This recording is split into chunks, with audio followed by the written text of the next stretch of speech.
경주 앞바다 본길 해변에서 200m쯤 떨어진 곳에 작은 바위섬 하나가 있습니다. 동해의 거센 파도가 사방에서 몰아치지만 그 바위 주변만큼은 언제나 고요합니다. 마치 누군가가 지키고 있는 것처럼 1300년 전 사람들은 이 바위에 이름을 붙였습니다. 대왕암, 큰 왕의 바위. 이 바위 아래에 한 왕이 잠들어 있습니다. 아니, 정확히는 그 왕 스스로 이곳을 선택했습니다. 황금 침상도 마다하고 거대한 봉분도 마다하고 차가운 바닷속을 자신의 자리로 택한 왕. 삼국유사와 삼국사기에는 그 이유가 남아 있습니다. 오늘 발해왕과 함께 그 기록 속으로 들어가 보겠습니다. 신라의 제30대 왕 문무왕. 본명은 김범민입니다. 626년에 태어났으니 지상에서 보낸 시간은 55년이었습니다. 아버지는 태종 무열왕 김춘추, 어머니는 장군 김유신의 누이 동생 문희입니다. 삼국사기는 이 사람을 이렇게 기록합니다. 영특하고 총명하며 지략이 많았다. 그는 어릴 때부터 평범한 왕자가 아니었습니다. 아버지가 왕위에 오르기도 전인 진덕여왕 시절 범민은 당나라의 사신으로 직접 다녀옵니다. 적대국과 동맹국이 뒤엉킨 7세기 동아시아의 외교 전장에 아직 왕자 신분으로 뛰어든 것입니다. 아버지가 즉위하자 그는 신라 군사 업무를 총괄하는 병부령에 임명됩니다. 오늘날로 치면 국방부 장관입니다. 655년에는 태자로 책봉됩니다. 그런데 이 가문에는 20년 가까이 가슴에 품어온 원한이 있었습니다. 642년 범민이 16살 되던 해의 일입니다. 백제의 의자왕이 군사를 일으켜 신라의 대야성을 공격합니다. 지금의 경상남도 합천 근방입니다. 대야성에는 범민의 이복 누이 고타소가 남편 김품석과 함께 있었습니다. 성이 무너지자 김품석은 처자를 죽이고 스스로 목을 찔러 자결합니다. 고타소는 그렇게 세상을 떠났습니다. 아버지 김춘추는 딸의 죽음을 전해 듣고 하루 종일 기둥에 기대어 서 있었다고 합니다. 눈도 깜빡이지 않고 사람이 앞을 지나가도 알아보지 못했다고 삼국사기는 전합니다. 범민은 그 아버지의 모습을 지켜봤습니다. 20년 동안. 그리고 마침내 660년 나당현 학군이 백제의 수도 사비성을 함락합니다. 태자 범민은 전장에 있었습니다. 사비성이 떨어지던 날 백제의 왕자 부여융이 포로로 잡혀 범민 앞에 끌려왔습니다. 삼국사기는 그 순간을 이렇게 기록합니다. 범민은 부여융을 말 앞에 꿇어앉히고 얼굴에 침을 뱉으며 말했습니다. 예전에 내 아비가 억울하게 나의 누이를 죽여 옥중에 묻었다. 그 일로 내가 20년 동안 마음이 고통스러웠다. 오늘에야 너의 목숨이 내 손 안에 있구나. 20년의 원한, 20년의 기다림이었습니다. 그리고 범민은 살려줍니다. 죽이는 대신 살려줍니다. 이 장면 하나가 이 사람이 어떤 사람인지를 보여줍니다. 분노를 삼키고 앞으로 나아갈 줄 아는 사람.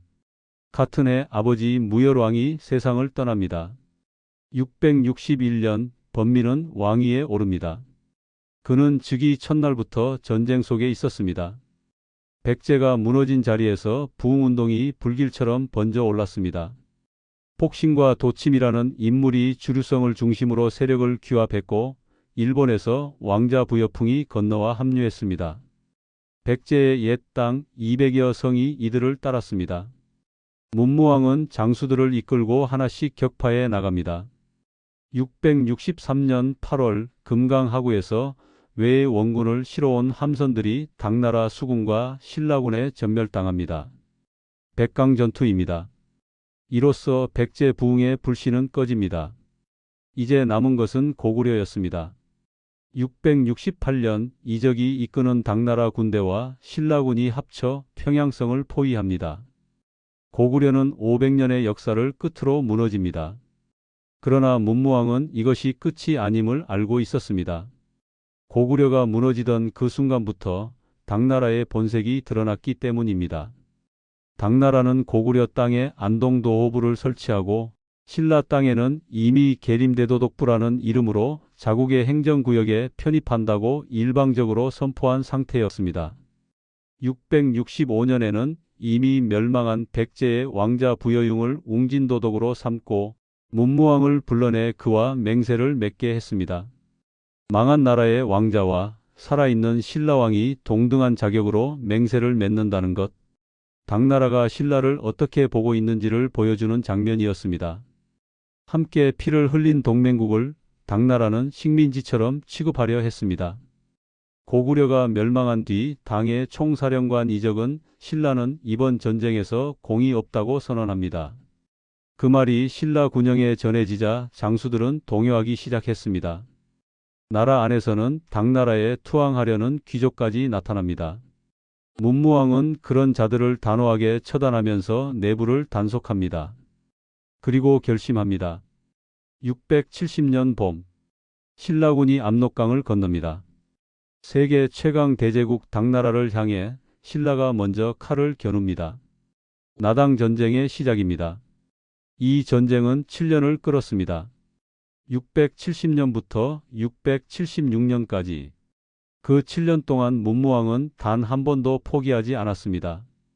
672년 성문 전투에서 신라군이 크게 패합니다. 전쟁의 흐름이 불리하게 기울기 시작합니다. 이때 믿고 의지하던 노장 김유신이 눈을 감습니다. 나이 79, 평생을 전장에 바친 장군의 마지막이었습니다. 이름난 장수들이 줄줄이 사직을 청했고 처자식을 데리고 당나라로 도망가려는 귀족까지 생겼습니다. 가장 암담한 시간이었습니다.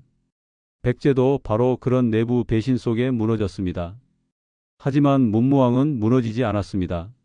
성을 쌓고 군사를 훈련하고 당나라와 싸우면서 동시에 당나라에 사신을 보내 외교 채널을 유지했습니다. 전쟁과 외교를 동시에 구사하는 화전양면의 전략이었습니다. 675년 9월 매소성, 지금의 경기도 연천 근방입니다. 서린기가 이끄는 당나라 군대 4만이 밀려옵니다. 신라군이 이 전투에서 승리합니다.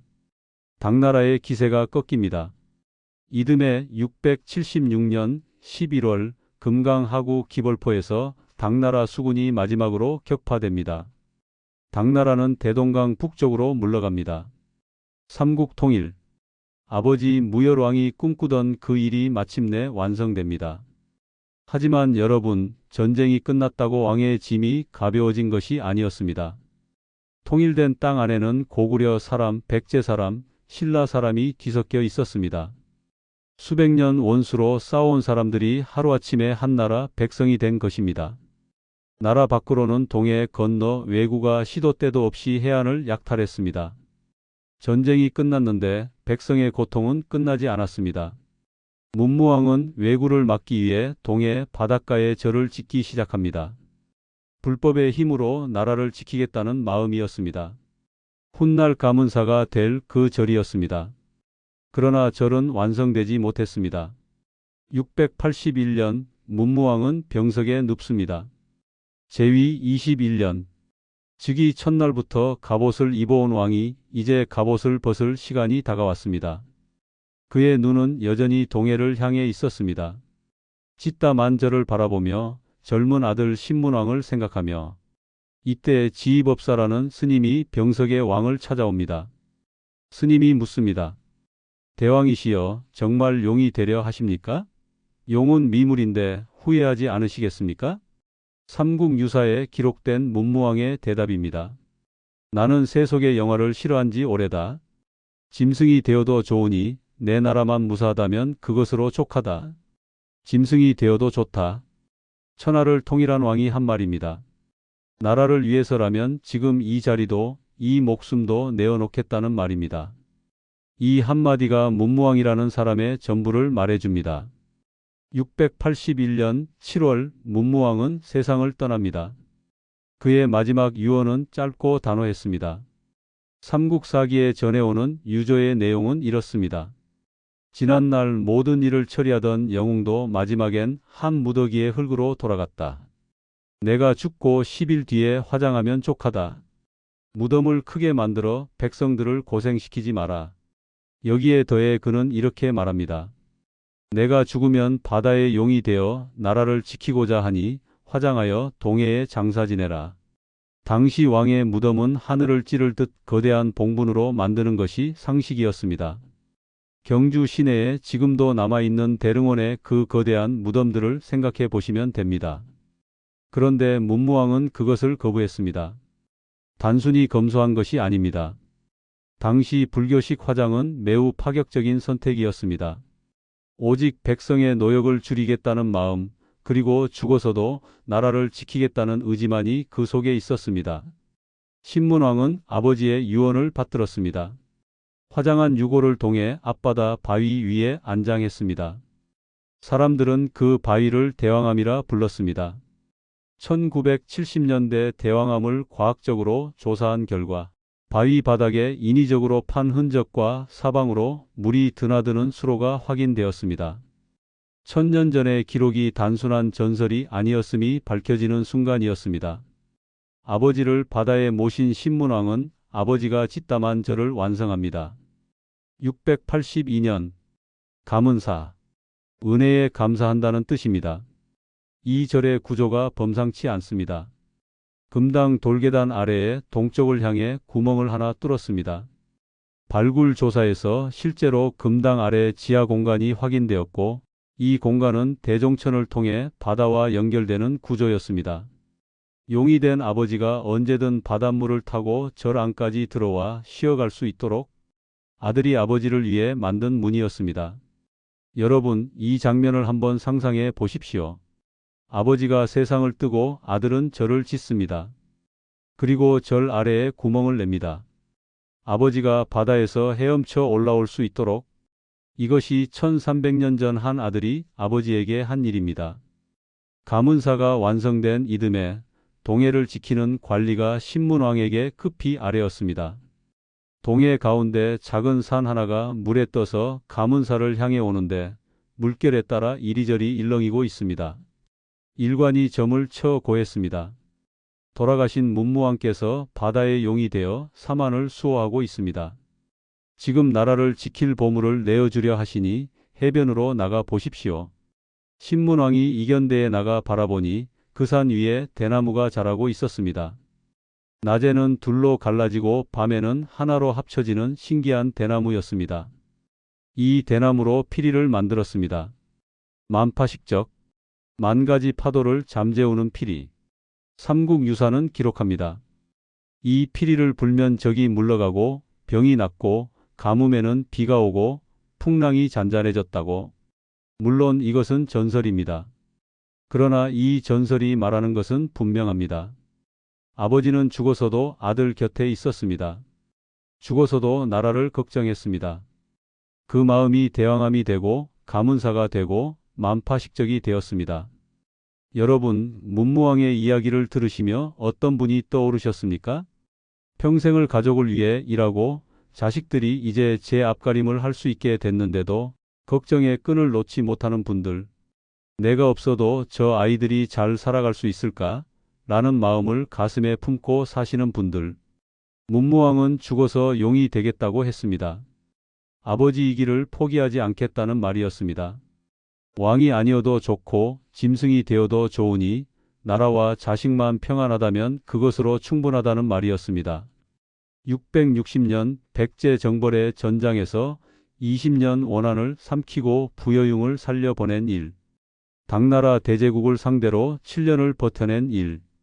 마지막 숨을 거두는 순간까지 백성의 노역을 걱정해 화장을 택한 일. 그리고 죽어서도 용이 되어 바다를 지키겠다고 한 그 약속. 이 모든 것이 결국 하나의 마음에서 나왔습니다. 내가 아닌 다른 사람을 먼저 생각하는 마음. 1300년이 지난 지금도 봉길 해변에 나가면 그 바위를 볼 수 있습니다. 파도가 사방에서 밀려오지만 대왕암 주변만은 언제나 조용합니다.